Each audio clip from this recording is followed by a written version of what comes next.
Dear Stafsus Jokowi Belva dan pemerintah, stop kasih panggung ke Dr. Tirta. Ditulis oleh Niha Alif di seaworld.com. Halo, assalamualaikum. Jumpa lagi dengan suara Nina di channel Redaksi TV.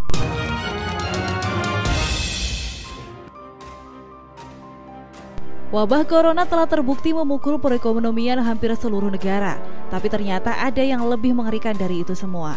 Mereka adalah manusia-manusia tak tahu malu yang mencari panggung di atas musibah. Begitu banyak relawan dan petugas lapangan yang diam dalam bekerja, tapi ada juga yang sekali bekerja merasa sangat berjasa. Siapa lagi kalau bukan Dr. Tirta? Tapi sayangnya orang seperti ini masih saja digubris pemerintah pusat. Menurut saya, Stafsus Jokowi yang paling baik ketimbang lainnya adalah Adamas Belva Syahdevara. Dia juga adalah sahabat baik Nadiem Makarim sebagai Menteri Pendidikan. Keduanya sama-sama memiliki bisnis startup sukses, satunya Gojek dan satunya Ruang Guru. Jujur, saat ada anjuran ketat untuk stay at home seperti saat ini, salah satu program Belva sangat membantu. Saya dikirimi email untuk masuk ruang online gratis pada pembelajaran TOEFL PBT dengan skor di atas 600. Soal integritas Belva sudah tidak diragukan lagi. Sayangnya saat pemerintah berfokus menangani wabah corona, ia terperangkap pada sosok Dr. Tirta yang berlagak sok pahlawan.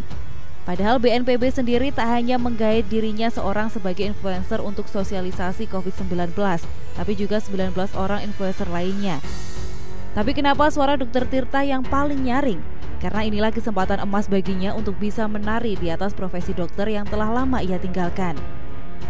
Soal relawan dan penyedia APD, lihat saja tiap hari postingan @Kurawa juga tentang pendistribusian APD dan alat medis lainnya. Begitu juga akun anak kolong dan lainnya. Tapi mereka bekerja dalam diam seperti sikap Jokowi selama ini. Berbeda dengan Dr. Tirta Aka Cipeng yang langsung ngegas menyalahkan pemerintah yang tak tanggap APD. Dia lupa segala profesi memiliki tanggung jawab masing-masing. Katakanlah negara kita tiba-tiba diserang musuh. Apakah TNI masih memikirkan kelengkapan senjata dan lainnya? Apakah mereka mengancam pemerintah dulu kalau tak dibekali alat pelindung maka tak mau maju ke medan perang? Kalau begini caranya, dalam kondisi darurat negara kita sudah keok duluan.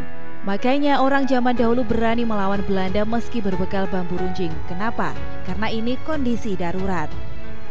Kalau Menkes Terawan tak diragukan lagi kesiapannya. Dia adalah tentara yang terbiasa berperang walau dengan tangan kosong. Bandingkan dengan Idi dan Dr. Tirta yang manja minta APD. Sebenarnya mereka terbiasa kerja santai lalu shock ketika dihadapkan pada kondisi darurat. Ingat, bukan hanya pemerintah Indonesia yang kelabakan. Bahkan Eropa dan USA sampai menggunakan kantong sampah plastik karena minimnya APD. Jadi kalau sudah dari awal berniat menjadi dokter dan mau menolong nyawa orang lain, ya jangan tanggung-tanggung. Kalau masih sayang nyawa sendiri dan ingin dijamin nyawanya selamat saat memberi pertolongan, lebih baik mundur dari tenaga medis. Rakyat dan pemerintah sudah kesusahan akibat penyakit ini. Kalau satu-satunya harapan di tenaga medis dipersulit seperti itu, lantas apa yang hendak dilakukan? Menunggu APD disiapkan pemerintah dulu baru mau menangani pasien? Bodoh amat dengan nyawa orang, yang penting nyawa tenaga medis begitu? Ini sebenarnya mengingatkan kita akan drama Korea Selatan yang berjudul Descendant of the Sun. Di sana digambarkan bagaimana seharusnya tentara dan dokter harus mengorbankan nyawanya demi menyelamatkan orang lain. Seorang dokter bahkan mengutuk dirinya sendiri karena meninggalkan orang yang butuh bantuan saat reruntuhan gempa. Kalau tenaga medis kita bermental seperti tentara, pasti rakyat dan pemerintah ikut optimis melawan corona bersama. Jangan ikuti mental norak yang ditunjukkan Dr. Tirta yang kini sudah tak aktif jadi dokter, malah jualan sneaker.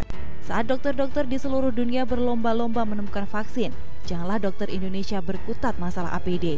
Apalagi sampai menyuarakan lockdown seperti kelakuan Dr. Tirta. Memangnya kalau ada yang mati kelaparan, dia yang bertanggung jawab? Biarlah masalah APD atau karantina jadi urusan pemerintah. Khusus APD bisa dibantu relawan termasuk masker dan lain-lain. Semoga saja Indonesia segera keluar dari wabah ini dan kembali berjaya. Dengan semangat persatuan dari semua kalangan, kita yakin sebentar lagi Indonesia bisa menang lawan corona.